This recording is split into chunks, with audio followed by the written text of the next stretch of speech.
तो क्या कप्तान चेंज कर देना चाहिए? नेपाल क्रिकेट की अगर कप्तानी की बात करें, रोहित पौडेल की बात करें, तो क्या कप्तानी चेंज कर देना चाहिए? देखिए बात मैं इसी पे करूंगा, क्योंकि देखो सबका मन में सवाल चल रहा है। जब द कोरे कैंप टेस्टी मैच हो रहा था, उसमें कप्तानी भी देखा गया था, प्लेयर का परफॉर्म भी देखा गया था, और प्लेयर के हर एक गतिविधि को यहाँ पे नज़र कर रहे थे। यानी कि कोच का बात करें, कि टीम मैनेजमेंट का बात करें, भाई हर एक गतिविधि पर नज़र रख रहा था।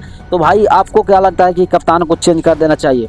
क्योंकि देखो अगर कप्तान रोहित पौडेल का बात करें, तो कप्तान रोहित पौडेल एक अनुभवी कप्तानी करते हैं। यानी कि उनके देखा जाए कप्तानी में, तो भाई वो एशिया कप, विश्व वर्ल्ड कप में हर एक ऐसे मैच है जो खेल चुके हैं। तो भाई मैं तो इतना जल्दी फैसला लेने के लिए नहीं बोलूँगा, क्योंकि देखो कप्तान की एक अभी कप्तानी का अनुभव है, और कप्तान रोहित पौडेल का ऊपर भी इतना कप्तानी का प्रेशर होते हुए भी वो कभी भी परफॉर्म में आ जाते हैं। तो सबने, बहुत लोगों ने सवाल किया कि भाई कप्तानी चेंज कर देना चाहिए और कप्तान संदीप लामिछाने को रख देना चाहिए। देखो संदीप लामिछाने भले ही पहले के कप्तान हैं, मगर देखो अभी का पीरियड में अगर बात करें, तो भाई क्रिकेट के दुनिया में बहुत कुछ चेंज हो चुका है। यानी क्रिकेट के दुनिया की बात करें, तो क्रिकेट की दुनिया में भाई किसी के ऊपर प्रेशर नहीं डालना चाहिए, और कप्तान रोहित पौडेल ऐसे कप्तान है जो अपने टीम के लेकर चलते हैं। तो शायद इसी वजह से मैं बोल रहा हूँ कि अभी का फिलहाल में यानी कि नेपाल क्रिकेट टीम मैनेजमेंट को मैं एक बात बोलना चाहूँगा कि आप अभी तक कप्तान चेंज करने का फैसला ना करें, क्योंकि भले ये द कोरे कैंप टेस्टी मैच में संदीप का टीम, यानी कि संदीप का चाहे दीपेंद्र का,